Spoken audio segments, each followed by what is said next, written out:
My boyfriend raised his glass at my promotion dinner, smiled at my new boss, and managed to undo years of hard-earned confidence with a single sentence. The worst part was that he said it with a smile, not an angry smile, not a cruel one, the kind people wear when they expect everyone else to laugh. My name is Elena Carter. I'm 30 years old, and until a few weeks ago, I genuinely believed I was about to marry the man I'd spent the last 3 years building a future with. When I think about that night now, I don't see it as the moment our relationship ended. The ending had happened much earlier. The dinner simply forced me to stop pretending I couldn't see it. Most breakups aren't born from one dramatic betrayal. They don't always begin with cheating, lies, or some explosive confrontation. Sometimes a relationship erodes so slowly that you adapt to the damage while it's happening. You make excuses. You lower expectations. You tell yourself things aren't as bad as they feel. Then one day, something happens in front of other people, and suddenly you're seeing your own life through a stranger's eyes. That's what happened to me. 3 years earlier, Adrian Brooks had seemed like everything I wanted. I was confident without being arrogant, funny without trying too hard, the kind of man who could walk into a room and have everyone gravitating toward him within minutes. When we first met, I felt lucky. Looking back, I think what I actually felt was chosen. There's a difference. At the time, I worked in marketing and loved it. I loved the challenge of figuring out why people cared about certain things and ignored others. I loved building campaigns from nothing and watching them succeed. It wasn't glamorous, but it was mine. Then the company restructured. Entire departments disappeared overnight. Mine was one of them. I remember sitting in my car after the meeting, gripping the steering wheel long after everyone else had driven away. I wasn't fired for poor performance. Nobody questioned my work. My position simply stopped existing. That distinction sounded important when people explained it to me. It didn't feel important when I was updating my resume at 2 in the morning. For 4 months, I lived inside a cycle of applications, interviews, rejection emails, and forced optimism. Every morning began with another list of openings. Every evening ended with the quiet disappointment of hearing nothing back. At first, Adrian was supportive, or at least I thought he was. The comments started small enough that I could dismiss them. Maybe you're being too selective. Maybe your resume isn't as strong as you think. Maybe you're not interviewing well. My friend's girlfriend found something in 2 weeks. Why is this taking so long? Each comment sounded reasonable in isolation. That's what made them so difficult to challenge. Nothing he said was openly cruel, not on paper. The problem was that the comments never stopped. Over time, they settled somewhere deep inside me. When I finally got an offer after 4 exhausting months, I drove home feeling lighter than I had in ages. I remember stopping for takeout on the way because I wanted us to celebrate. I walked through the apartment door, expecting excitement. Adrian glanced up from his laptop and said, "Finally." That was it. One word. No congratulations. No hug. No proud smile. Just finally. The feeling that hit me in that moment didn't have a name. It wasn't heartbreak. It wasn't anger. It was something quieter. The excitement drained out of me before I even put the takeout down. I ignored it. People say the wrong thing sometimes. Relationships survive awkward moments. Nobody is perfect. At least that's what I kept telling myself. But after that, the pattern became impossible to miss. At dinner parties, he'd joke that I worked in marketing for now. At family gatherings, he'd laugh about waiting to see if my job lasted before making wedding plans. Everyone laughed. I usually laughed too. Then I'd find myself standing alone in the shower later, replaying the conversation and wondering why it hurt so much. Whenever I brought it up, he always had an explanation ready. "You're too sensitive." "I'm joking. You to take everything personally." After hearing those responses enough times, I stopped trusting my own reactions. I started questioning whether I was being unfair, whether I was overreacting, whether I needed thicker skin. That's the dangerous thing about constant criticism disguised as humor. It doesn't destroy your confidence all at once. It teaches you to participate in its destruction. Financially, Adrian liked telling people that he carried the relationship. It wasn't true. He worked in pharmaceutical sales and earned more than I did, but not dramatically more. We split rent, utilities, groceries, vacations, and nearly every major expense. Facts never seemed to matter much. According to Adrian, he was the stable one, the successful one, the person with everything figured out, and I was the project that needed improvement. I spent years trying to prove him wrong, years chasing validation from a man who seemed increasingly uncomfortable whenever I succeeded. 3 weeks before the dinner, everything changed. I got promoted. Senior Marketing Manager. The position came with a raise, a bonus, and my own team. I must have read the email 5 times before I believed it was real. I still remember sitting at my desk afterward, staring at my reflection in the dark computer screen. For the first time in a long while, I felt proud of what I'd built. Not relieved, not lucky, proud. My boss was thrilled and organized a celebration dinner at one of the best steakhouses downtown. Partners were invited. The entire team would be there. I spent longer getting ready that night than I want to admit. Part of me wanted to look successful. Another part wanted Adrian to look at me the way I'd always hoped he would. The restaurant glowed with warm amber light. Conversations flowed easily. My coworkers teased me about finally being the person assigning deadlines instead of receiving them. My boss made a toast about leadership, resilience, and how much I'd earned the promotion. For most of the evening, I felt something I hadn't felt in a very long time. Respected, not judged, not evaluated, just respected. Then Adrian leaned back in his chair and lifted his wine glass. Don't get too comfortable. The comment was strange enough that several people glanced toward him. I remember smiling awkwardly, waiting for whatever punchline was coming next. He smiled back. Then he said it. You'll probably get fired in 6 months like last time. The words landed with a dull thud. Nobody laughed. My boss looked confused. One coworker lowered her eyes to her plate. Another physically winced. I could feel heat crawling up my neck. In that instant, every joke, every comment, every moment I'd spent defending him collided inside my chest.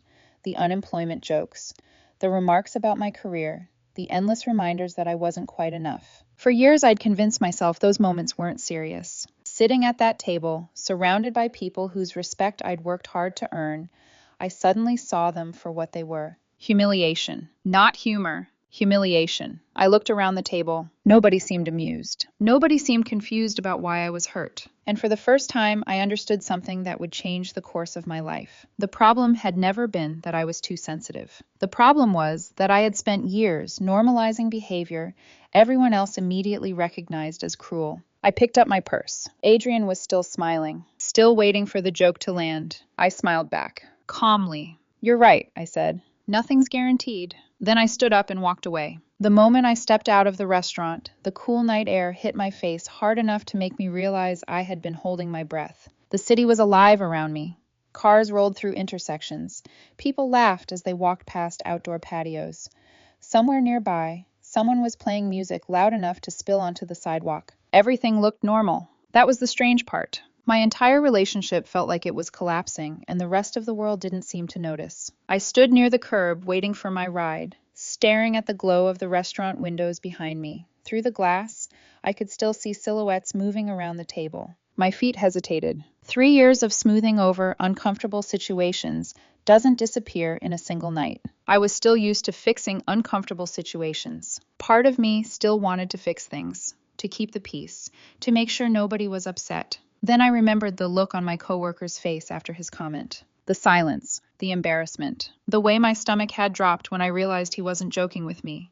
He was performing for an audience. The thought disappeared. By the time the Uber arrived, my phone had already started vibrating. One text, then another, then several more. I didn't open any of them. I knew Adrian too well. At first he'd be annoyed, then confused, then angry. The messages would follow the same progression every argument followed. What are you doing? Where are you? You're being ridiculous. Call me. Answer me. I watched the city lights pass through the window during the drive home and tried to untangle what I was feeling. Anger was part of it. Humiliation too. But underneath both emotions was something heavier. Grief. Not for the relationship itself. For the version of it I'd spent years believing in. The worst part wasn't what Adrian said. The worst part was realizing I wasn't surprised when he said it. If it had been, I might have reacted differently. The problem was that his comment hadn't surprised me. It fit perfectly into a pattern I'd spent years explaining away. That realization hurt more than anything he had said at the table. When I got home, the apartment felt unusually still. I dropped my purse near the door and sat on the couch without turning on any lights. The room was dark except for the glow of the city outside the windows. My phone continued buzzing on the coffee table. I ignored it. For once, I didn't feel responsible for managing someone else's reaction. I didn't need to explain why I was hurt. I didn't need to draft the perfect text message. I didn't need to prepare evidence proving my feelings were valid. The exhaustion that settled over me wasn't physical. It felt deeper than that, like I'd been carrying something for years and had only just noticed the weight. An hour later, the front door slammed open. Heavy footsteps crossed the apartment. A bag hit the kitchen counter. Then Adrian appeared in the living room. His face was red. His jaw was tight.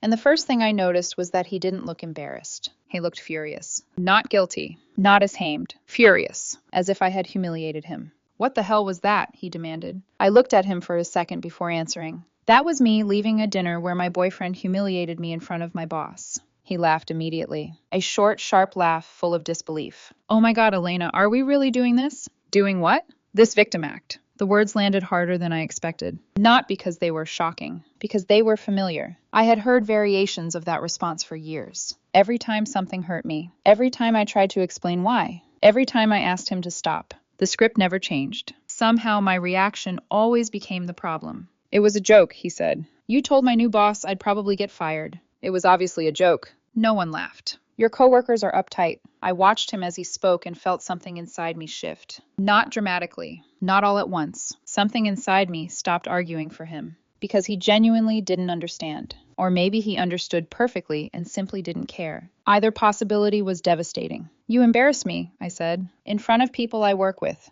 People whose respect matters to me." He threw his hands up. "There you go again. What does that mean?" "It means everything always has to be about your feelings." I looked at him, waiting for the punchline that never came. Then I thought about every conversation we'd had over the past 3 years. Every argument, every apology, every time I'd walked away feeling guilty, despite being the one who was hurt. A pattern emerged so clearly that I couldn't believe I hadn't fully seen it before. I would explain. I would dismiss. I would defend myself. I would minimize. Eventually, I'd apologize just to make the conflict stop. Somewhere along the way, I had become responsible for managing both of our emotions, and I was tired. Not the kind of tired sleep fixes. The kind of tired that follows you everywhere, even after you've slept. I leaned back against the couch. Then I said the words that had been waiting somewhere inside me for a very long time. "I'm done." The anger disappeared from his face. "What?" "I'm done." He stared at me. "Done with what?" "Us." For the first time that evening, he had no response ready. He simply stood there, looking at me as if I'd started speaking another language. Then he laughed. Not confidently this time. Uneasily. "You're breaking up with me over a joke?" I shook my head. "No." My voice sounded calmer than I felt. "I'm ending this because you've spent 3 years making me feel like every accomplishment I have comes with an expiration date." His expression hardened again. "That's ridiculous." "Then tell me something." I met his eyes. "When was the last time you were proud of me?" The question hung between us. He opened his mouth. Nothing came out. I waited. The longer the silence stretched, the more painful the answer became. Images began surfacing in my mind. The day I got promoted. The excitement in my voice when I called him. His response. "Oh, nice." The bonus I'd earned. The campaign that exceeded every target. The countless moments that should have felt like victories. Every memory carried the same shadow. A joke. A comparison. A criticism, a reminder not to get too confident. Eventually, I realized I wasn't waiting for an answer anymore. I already had one. Adrian looked away first. It was only a brief glance toward the kitchen, but it told me everything I needed to know. For years, I'd imagined what would happen if I ever confronted him directly. I thought there would be some undeniable moment where he'd finally understand how much damage he'd done. I thought he'd hear himself the way everyone else heard him. Instead, he reached for the same excuses he'd always used. "You're twisting things." "I'm not." "You always take everything personally." I let out a slow breath. Normally, that would have been the moment I started defending myself.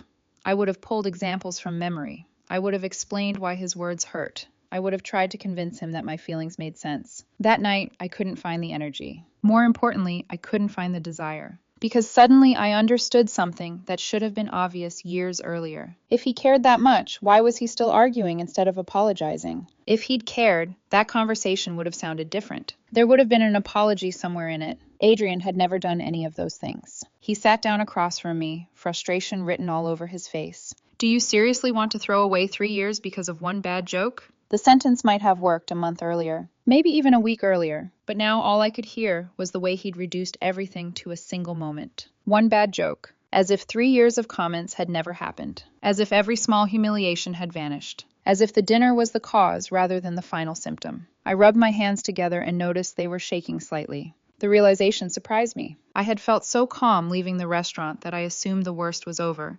Instead, the emotions seemed to be arriving in waves. One minute I felt certain, the next I felt heartbroken, then angry, then strangely relieved. I hated that relief most of all, because relief meant part of me had been unhappy for much longer than I wanted to admit. We weren't happy, Adrian. His head snapped up. That's not true. It is. We had problems like every couple. I almost smiled. That line sounded so reasonable. If someone had overheard the conversation, they might have agreed with him. The problem was that I'd spent years confusing normal relationship problems with constant emotional erosion. I could handle arguments. I could handle disagreements. What I couldn't keep handling was feeling smaller every year we were together. I looked around the apartment while he talked. The bookshelf we'd assembled together, the framed vacation photos, the blanket draped over the arm of the couch. Every object seemed tied to a memory. For years, those memories had convinced me the relationship was worth saving. Now they felt different, not fake, just incomplete. I could remember wonderful weekends together. I could also remember driving home from family dinners with a knot in my stomach after another joke at my expense.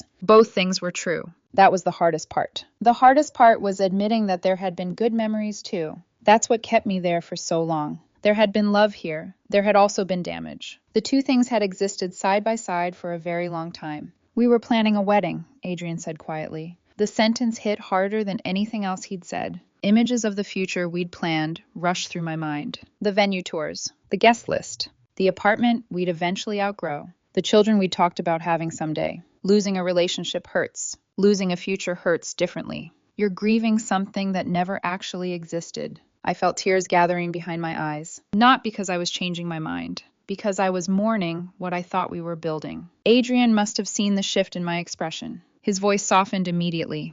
Elena, we can fix this. A month ago, those words would have given me hope. That night they made me tired, because I'd spent years trying to fix things, trying to communicate better, trying to be more understanding, trying to explain myself in ways that couldn't be misunderstood. At some point, I became the only person doing the work. You know what's strange? I asked. He frowned. What? I can't remember the last time I brought you good news without worrying about how you'd respond. The words surprised even me. I hadn't planned to say them, but once they were out, more followed. When I got promoted, I was excited to tell my boss. I swallowed. I was excited to tell my friends. My voice cracked slightly. I was nervous to tell you. The look on his face changed. Surprisingly, he let me finish. Didn't argue. Didn't defend himself. He just listened. And somehow that made it worse, because saying the truth out loud gave it weight. It transformed a feeling into a fact. I remembered staring at my phone after receiving the promotion email. I remembered debating whether to call him immediately or wait until I got home. At the time, I thought I was trying to make the moment special. Now I understood what I'd really been doing.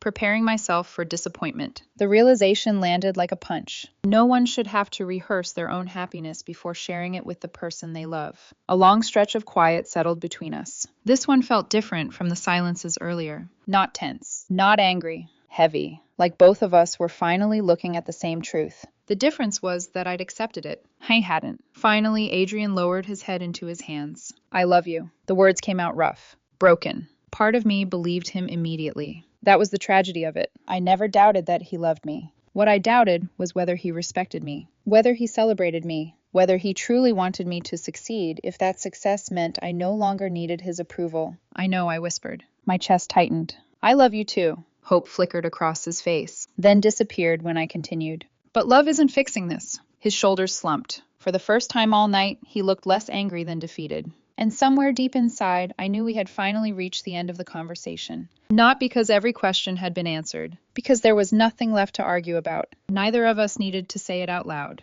We both knew where this conversation was heading. Neither of us could send it away. Around 1 a.m, I finally stood up. My legs felt stiff, and my head ached from hours of trying to process emotions that seemed to contradict each other. I loved him. I was hurt by him. I felt sorry for him. I wanted him gone. All of those things were true at the same time. That was the part nobody warns you about when relationships end.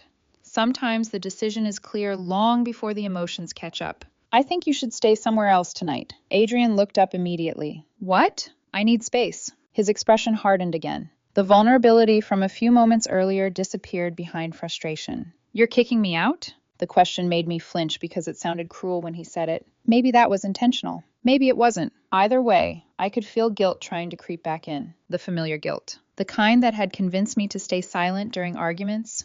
apologize when I was hurt, and spend years making excuses for behavior that should have been addressed much earlier. I forced myself to stay calm. The lease is in my name. His jaw tightened. So that's it? No. I looked around the apartment. This isn't about the lease.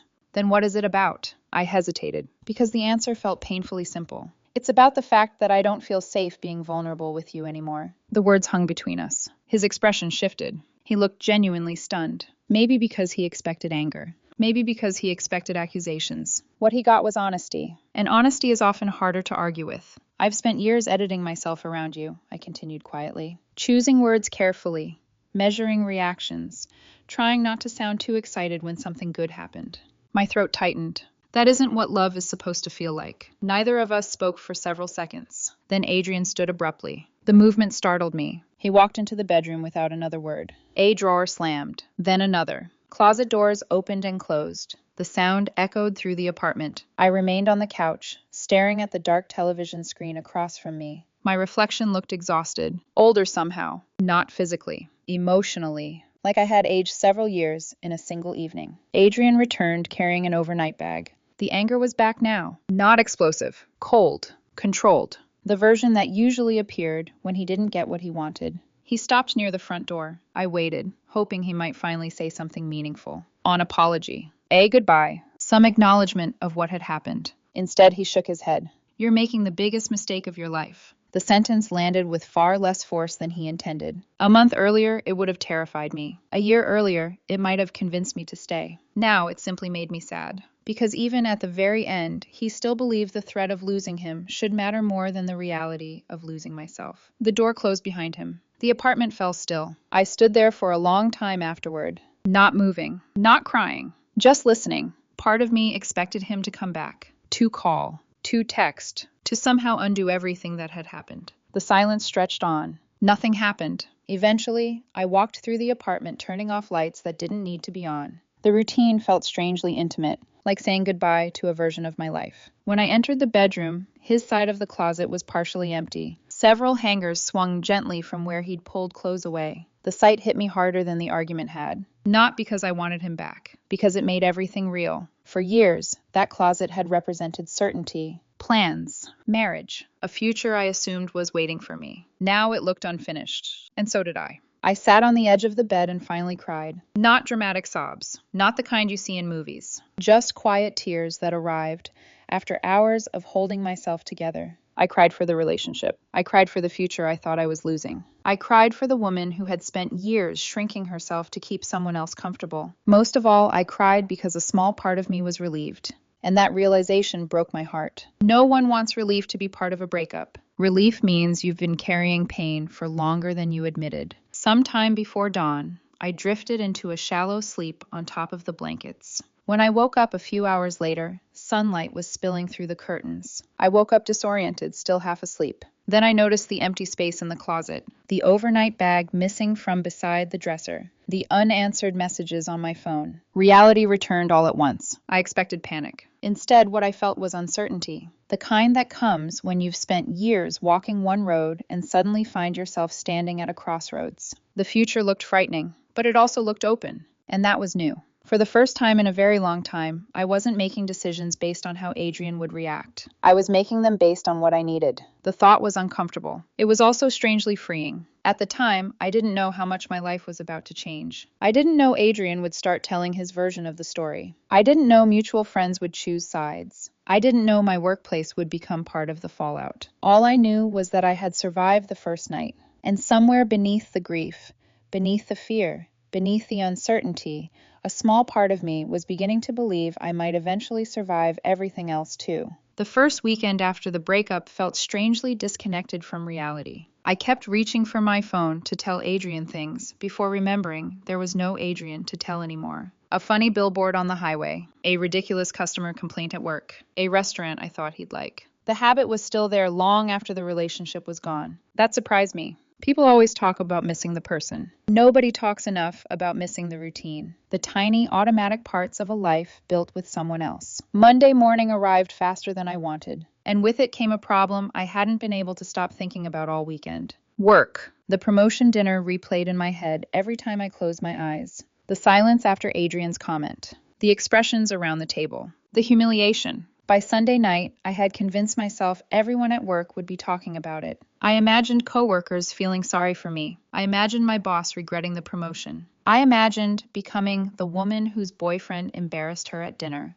Anxiety has a way of writing stories before reality gets a chance. By the time I arrived at the office Monday morning, my stomach felt like a knot. I got there early, partly because I had work to do, mostly because I wanted fewer people around. The office was quiet. The lights seemed brighter than usual. Even the sound of keyboards felt louder. I sat at my desk, pretending to answer emails while checking my inbox every few minutes. Then a message appeared. From my boss. Can you stop by my office when you have a minute? My heart immediately dropped. I knew it. The conversation. The awkward one. The one where we'd discuss professionalism and appearances and how unfortunate everything had been. I spent 5 minutes preparing for the worst. Then I walked down the hallway. When I entered his office, he motioned toward a chair. I sat down, trying very hard not to look nervous. He studied me for a moment before speaking. How are you doing? The question caught me off guard. Not because it was unusual, because it wasn't what I expected. I had spent 2 days preparing to defend myself. I wasn't prepared for kindness. I gave a small laugh.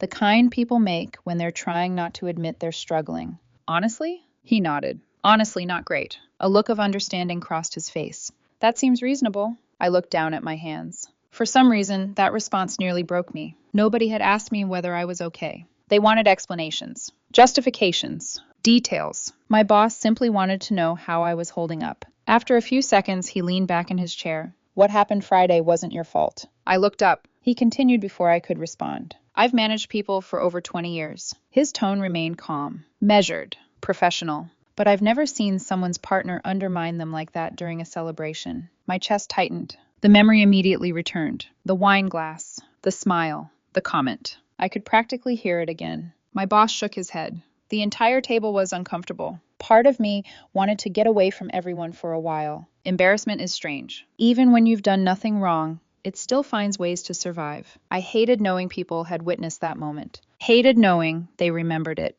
But my boss wasn't finished. Elena. I looked up. Nobody walked away from that dinner questioning whether you deserved your promotion. My throat tightened. They questioned him. The words stayed with me long after I left his office, because they challenged something I'd spent years believing. For so long, Adrian had convinced me that every conflict somehow reflected poorly on me. Every criticism became a lesson. Every hurt feeling became an overreaction. Every insult became something I needed to learn from. Now, someone outside the relationship was showing me a completely different reality. And for the first time, I wondered how many things I'd accepted that were never true. Unfortunately, that sense of relief didn't last. The first text arrived Tuesday afternoon. It was from Adrian's sister. I had always liked her, which made the message hurt even more. I can't believe you'd do this to him. He's devastated. I stared at the screen, then set the phone down without responding. An hour later, another message arrived, this time from one of Adrian's closest friends. Leaving someone with the $340 bill is unbelievably immature. The messages kept coming. Friends, acquaintances, people I hadn't spoken to in months. By Wednesday, it was obvious what had happened. Adrian had started telling his version of events, and in his version, he was the victim. He'd been abandoned, humiliated,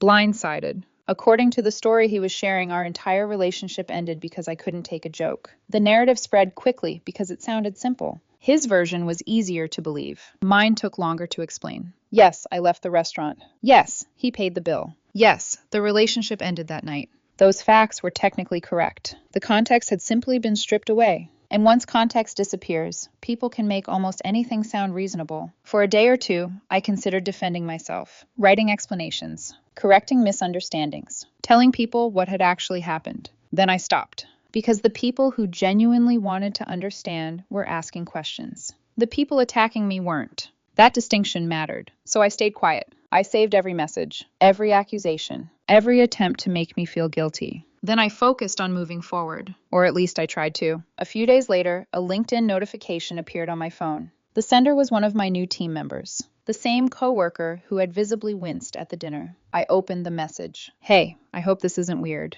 I just wanted to check in. Friday was hard to watch. My chest tightened immediately. I continued reading. You didn't deserve any of that. And for what it's worth, the entire team supports you. I sat there for a long moment staring at the screen, not because I didn't know how to respond, because relief arrived so suddenly it almost hurt. I didn't know that coworker very well, yet she understood what had happened faster than I ever had. I thanked her. The conversation could have ended there. Instead, another message appeared a few minutes later. Actually, one more thing. If you ever need someone to confirm what happened that night, I remember every word. Just in case. I read the sentence twice, then a third time. Just in case. The phrase echoed in my head all afternoon, because it reminded me of something I'd been slowly learning since the breakup. Other people had seen pieces of it. Not every comment. Not every conversation. But enough to know the dinner wasn't normal. Enough to understand why I walked away. For 3 years, I had questioned my own instincts. Now, piece by piece, I was beginning to trust them again. Over the next few weeks, I started noticing a pattern. Every time I thought things were finally settling down, Adrian found another way to keep himself connected to my life. Not directly. That would have been too obvious. Instead, he worked through other people, family members, friends, mutual acquaintances, anyone willing to listen. At first, the messages made me angry. Then they became exhausting. Eventually, they became predictable. The biggest issue was the apartment. Technically, Adrian had moved out the night we broke up. Emotionally, he seemed unwilling to accept that anything had changed. One Saturday afternoon, a text appeared. When can I come home? The word home immediately caught my attention. Not the apartment. Home. As if we were still together. As if the previous weeks had never happened. I stared at the message for several seconds before replying. This isn't your home anymore, Adrian.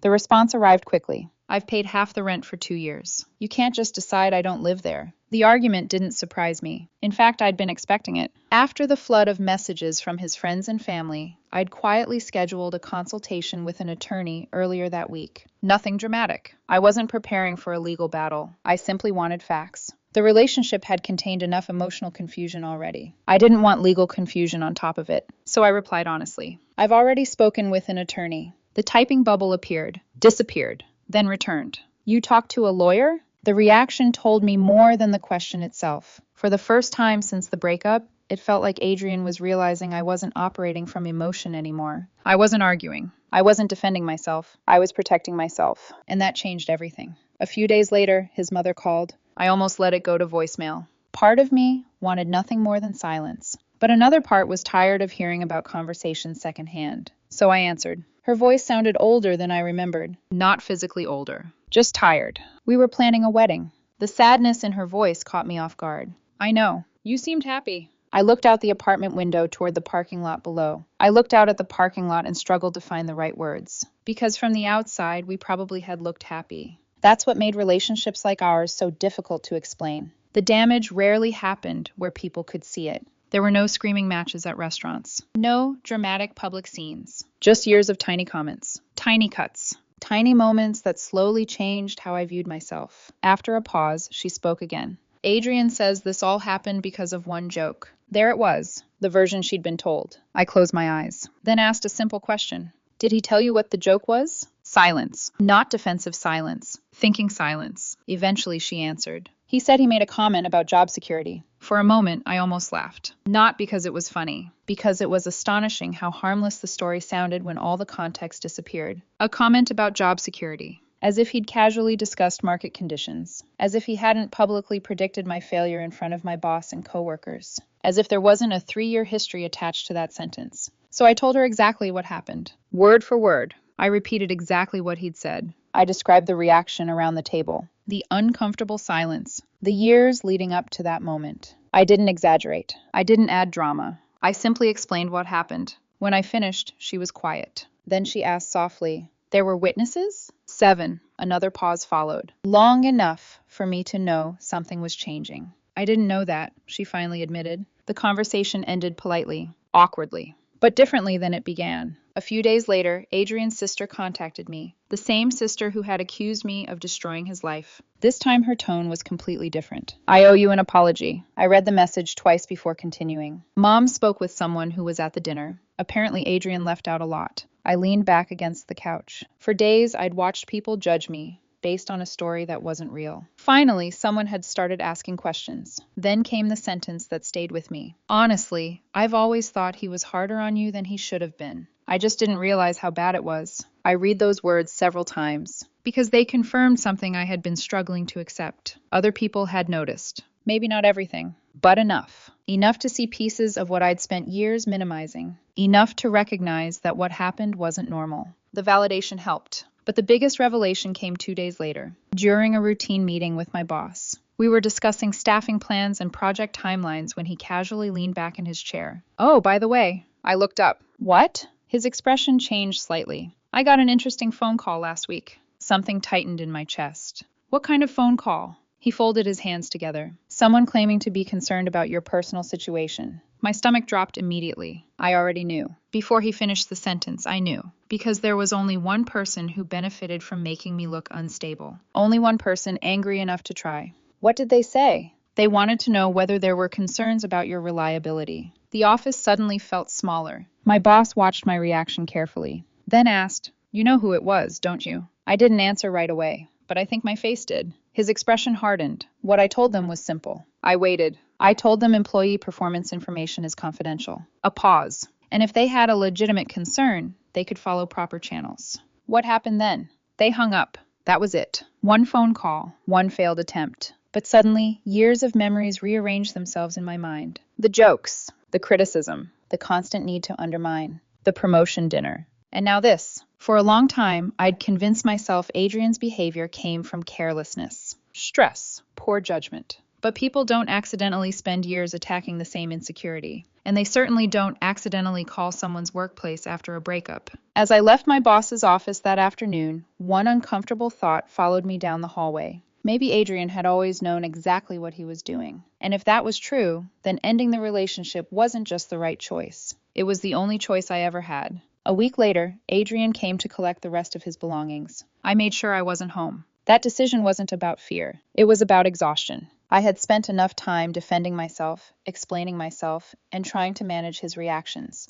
I didn't want another conversation that would somehow circle back to being my fault. So I packed everything carefully. His clothes, books, and framed photos were already packed. Even the coffee mug he insisted made coffee taste better than every other mug in existence. I labeled the boxes and left them neatly stacked near the front door. Simple, clean, final. When I returned that evening, the apartment felt different immediately. Not emptier, different, like a chapter had physically been removed from the room. The boxes were gone. The hallway looked wider. The living room seemed quieter. I stood there for a moment, taking it all in. Then I noticed a folded piece of paper on the kitchen counter. My stomach tightened. I already knew who had left it. The handwriting confirmed it. I unfolded the note. "I hope you're happy. You've ruined both our lives because of your ego." That was all it said. No apology. No reflection. No acknowledgement of anything that had happened. Just blame. I read it twice. Not because I was searching for hidden meaning. Because part of me still couldn't believe that after everything, this was what he chose to leave behind.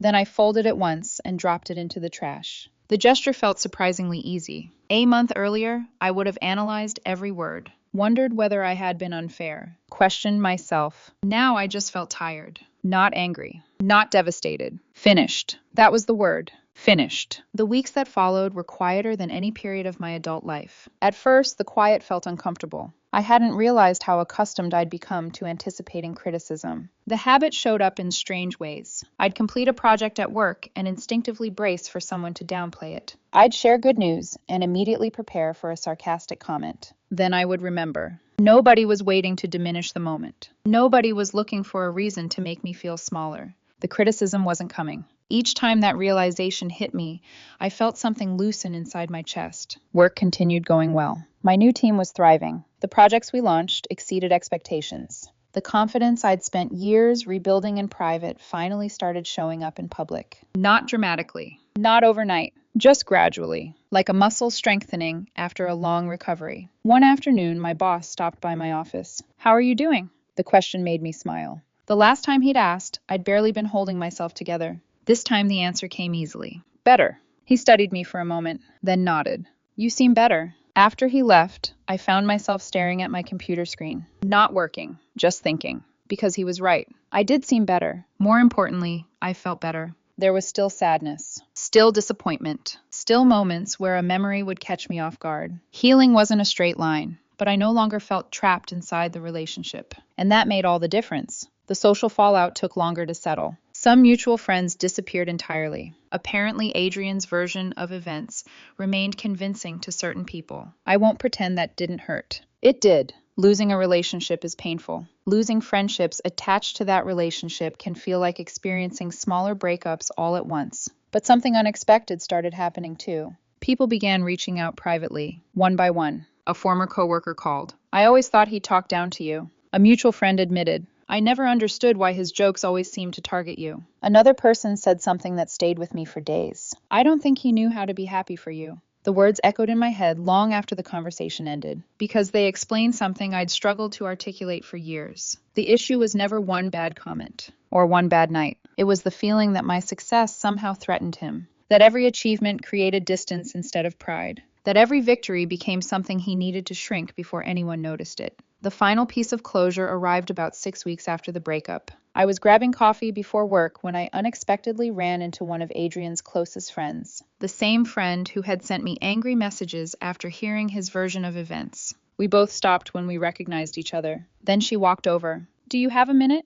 I nodded. We sat near the window. She looked uncomfortable. The kind of uncomfortable that usually appears when someone knows they owe you an apology. Finally, she sighed. "I was wrong." I didn't interrupt. She continued. "When Adrian told us what happened, I believed him." Her eyes dropped to her coffee. "I never even considered that there might be another side." I stayed quiet, not because I was angry, because I wanted her to finish. Then she looked back at me. I spoke to someone who was actually there. Immediately I knew who she meant. One of my coworkers, one of the witnesses. The difference between Adrian's story and reality had finally reached her. "What he said to you was awful," she admitted. I nodded slowly. "Yeah, he didn't tell us any of that." "No. He made it sound like you exploded over nothing." A humorless laugh escaped me. That sounded about right. For a while, neither of us spoke. Then she shook her head. "I told him he owed you an apology." "What happened?" Her expression answered before her words did. "He didn't take it well." That response no longer surprised me. The version of Adrian I had loved wanted to be understood.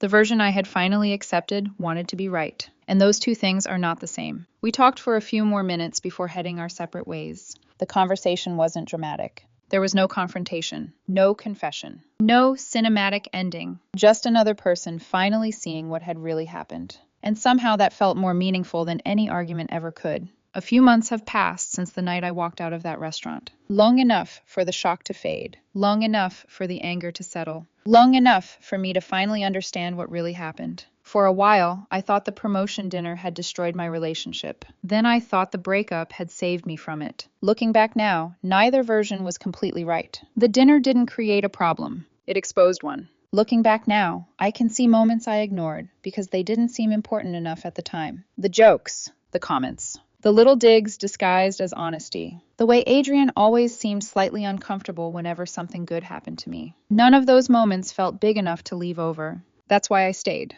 If you'd asked me a month before the dinner whether I was happy, I probably would have said yes. Looking back, that answer scares me. They leave after hundreds of small moments finally connect into a picture they can't ignore anymore. Mine just happened to connect all at once. These days, my apartment feels different. Not because it's quieter, because it feels like mine. The bookshelf still stands in the corner. The same couch still faces the same television. The same morning sunlight still spills across the kitchen floor. Nothing about the space has changed. And yet everything has. I no longer walk through the door wondering what kind of mood someone else is in. I no longer rehearse good news before sharing it. I no longer measure my excitement to make sure it won't make someone uncomfortable. I hadn't realized how much energy I spent managing someone else's reactions until I no longer had to. One evening, several months after the breakup, I found myself cleaning out a drawer in the bedroom. The kind of random task people put off forever. Old receipts, expired coupons, instruction manuals for things I no longer owned. At the very back, I found a folded sheet of paper. It was one of the earliest wedding planning lists Adrian and I had made. Venue ideas, guest estimates, possible honeymoon destinations. I sat on the edge of the bed holding it for a long time. A few months earlier, finding it would have ruined my entire day. Instead, I felt something quieter. Sadness, but not regret. There's a difference. I wasn't mourning Adrian anymore. I was mourning the future I'd imagined. The life I thought we were building. The version of him I spent years hoping would eventually appear. For the first time, I could separate those things. And once I did, the grief became easier to carry. I folded the paper carefully and placed it back inside the drawer, not because I wanted to keep it forever, because it was part of my story. And pretending those years never happened wouldn't change anything. They happened. I learned from them. Then I moved forward. A few weeks later, my team completed one of the biggest projects of my career. The campaign exceeded every target. The client was thrilled. Upper management was thrilled. My team spent days celebrating. After the final presentation, everyone gathered in the conference room. Coffee cups, laptops, half-finished conversations. The ordinary chaos of a successful project. One of my coworkers smiled at me and said, "You know, you're a completely different person than you were when you first got promoted." I laughed. Hopefully that's a good thing. It is. She didn't hesitate. "You seem lighter." The comment stayed with me all afternoon. Because she was right. I was lighter. Not because life had suddenly become perfect. Not because heartbreak had magically disappeared. I was lighter because I wasn't spending energy trying to earn approval from someone determined not to give it. I could feel the difference in small ways. I laughed more. I slept better. Work no longer felt like something I needed permission to enjoy. Later that night, I sat alone on my balcony, watching the city lights below. The same city, the same skyline, the same life. Yet it felt completely different. My phone buzzed beside me. An old reflex surfaced before I could stop it, a tiny instinct to wonder whether it was Adrian. Then I smiled, because that thought no longer carried any weight. I picked up the phone. It wasn't him, and even if it had been, it wouldn't have mattered. That realization felt surprisingly peaceful. It wasn't some huge moment of victory. It was simply peaceful. The kind of peace that arrives after you've spent too long fighting battles you were never supposed to fight. When people hear this story, they usually focus on the promotion dinner, the public humiliation, the breakup, the anonymous phone call to my workplace. Those moments are easy to identify. They're obvious. But if there's one thing I learned from all of this, it's that nobody watching that dinner knew the relationship had already been cracking for years. Nobody at that dinner knew the relationship had already been falling apart. They didn't see the jokes after family dinners.